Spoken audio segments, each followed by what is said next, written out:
Hello everyone, my name is Ashish Kashyap and I welcome to all Ashish Physics Academy official YouTube channel.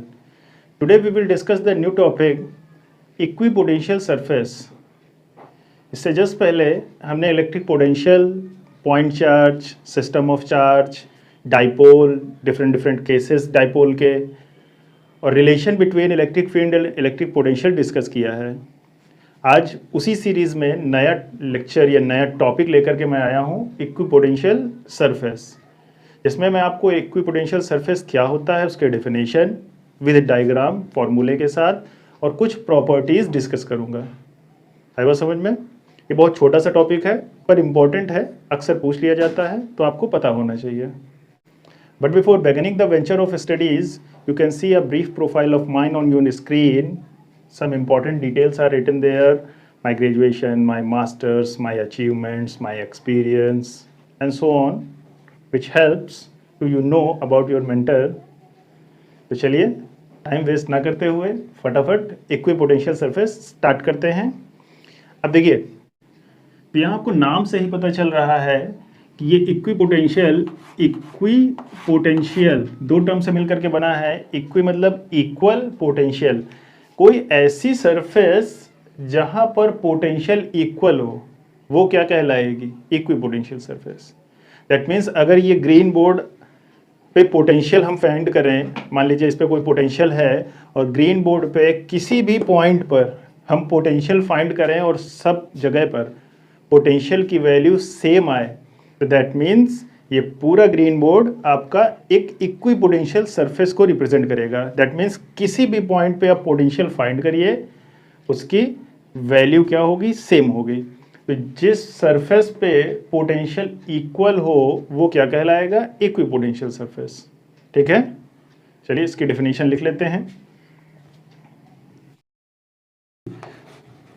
Definition of equipotential surface मैंने बताया कि वो surface जहां पर potential equal हो जाए जिस सरफेस में, वो क्या कहलाएगी? Equipotential surface. तो any surface over which the electric potential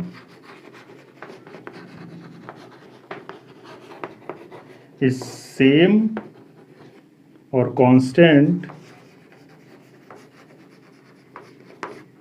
throughout the whole surface.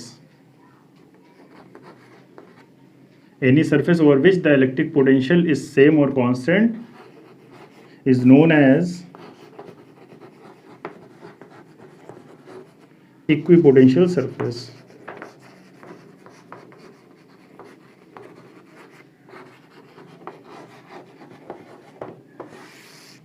तो इक्विपोटेंशियल सरफेस क्या है? वो सरफेस जिसमें थ्रू आउट द पोटेंशियल क्या हो? इलेक्ट्रिक पोटेंशियल कांस्टेंट हो, वो क्या कहलाएगी? Equipotential surface. अब अगर हम इसे फॉर्मूले से निकालें तो फॉर्मूले से आपको पता है, from the formula of potential,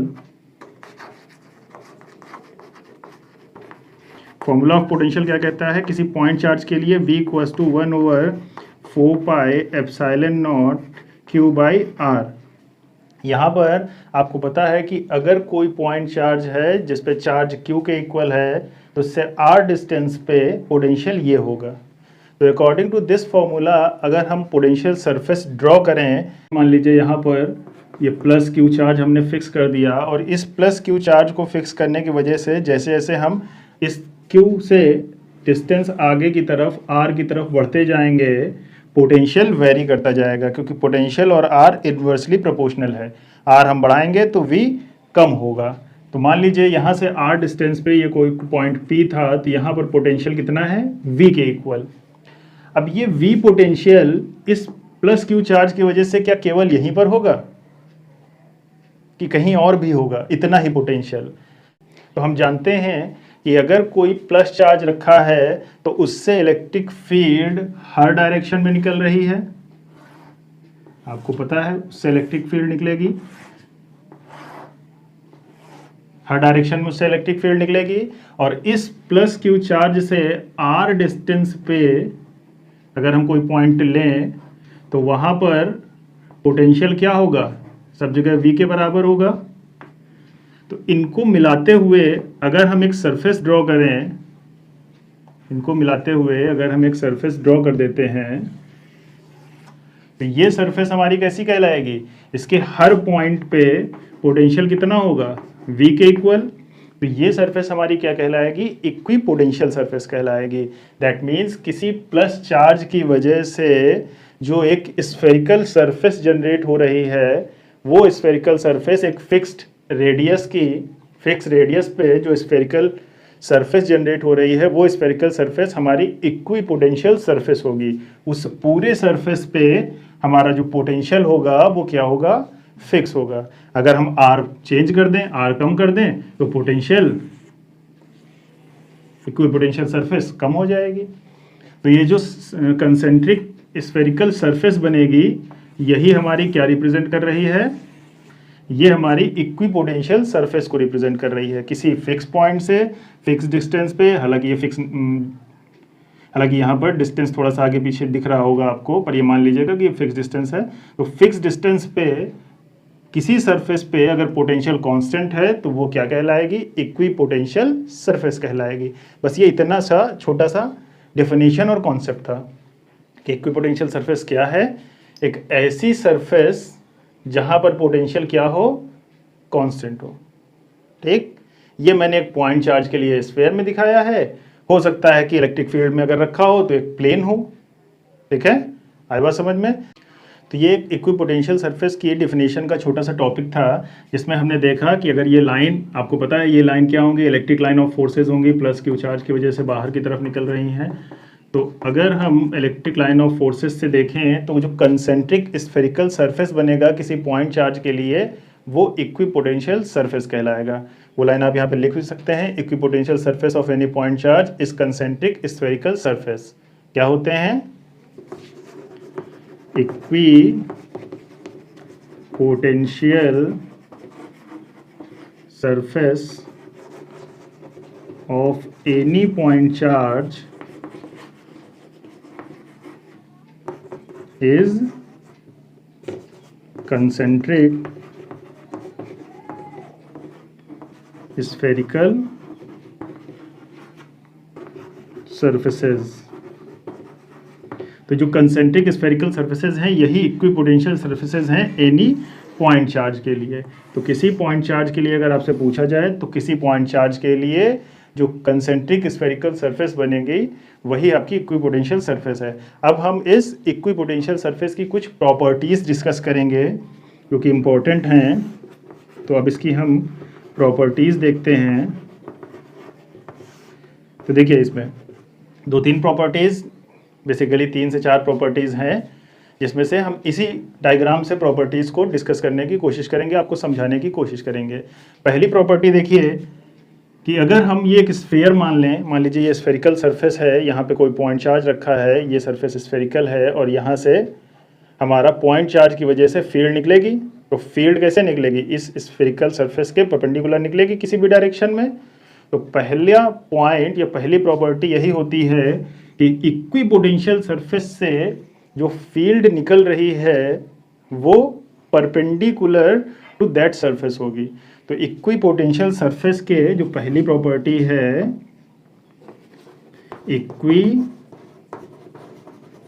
potential surface is perpendicular to the electric field.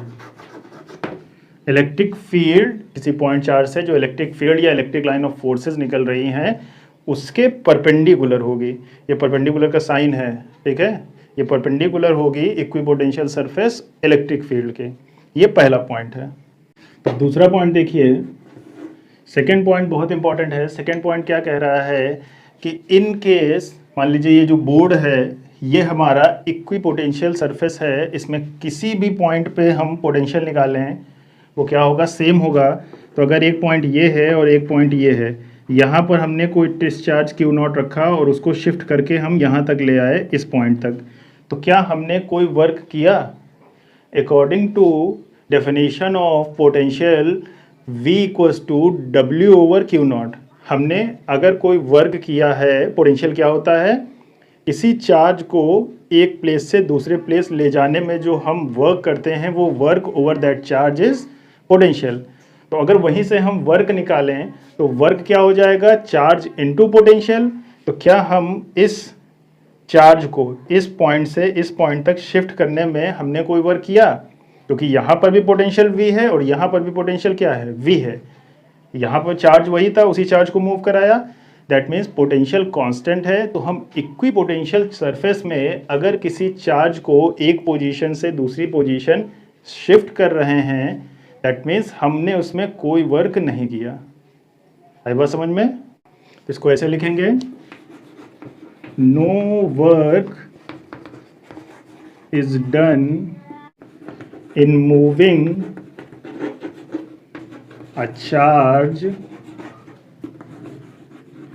from one point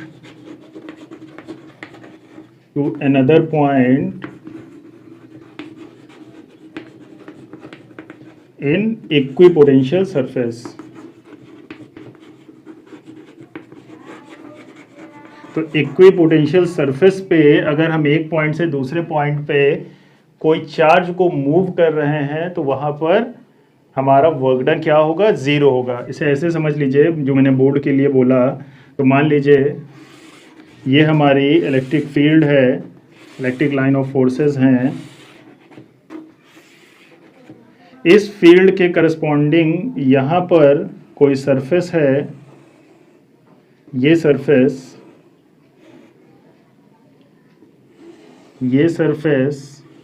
इसी तरह n नंबर ऑफ सरफेसेस बन जाएंगी, ठीक। तो इस सरफेस में यहाँ से या थ्रू आउट द सरफेस हम कहीं पर कोई भी चार्ज, क्यू चार्ज को अगर हम मूव कराएंगे तो यहाँ पर भी पोटेंशियल V, यहाँ पर भी पोटेंशियल V, इस पूरे स्क्वायर या इस पूरे रेक्टेंगल के अंदर जहाँ पर भी हम चार्ज प्लेस करेंगे पोटेंशियल V होगा। और पोटेंशियल डिफरेंस अगर हम निकालेंगे किसी दो पॉइंट का, यहाँ और यहाँ के बीच का, तो पोटेंशियल डिफरेंस क्या होगा, जीरो होगा। दैट मीन्स एक प्लेस से दूसरे प्लेस पे शिफ्ट करने पर हमने कोई वर्क नहीं किया, ठीक। तो ये एक इक्विपोटेंशियल सरफेस का डायग्राम है और ये सेकंड पॉइंट कि कोई वर्क नहीं होगा अगर हम चार्ज को एक प्लेस से दूसरे प्लेस पे शिफ्ट करें इक्विपोटेंशियल सरफेस के अंदर। आई बात समझ में? और तीसरा सबसे इम्पोर्टेंट पॉइंट है, जैसे हमने इलेक्ट्रिक लाइन ऑफ फोर्सेस में बताया था, सेम उसी तरह से टू इक्विपोटेंशियल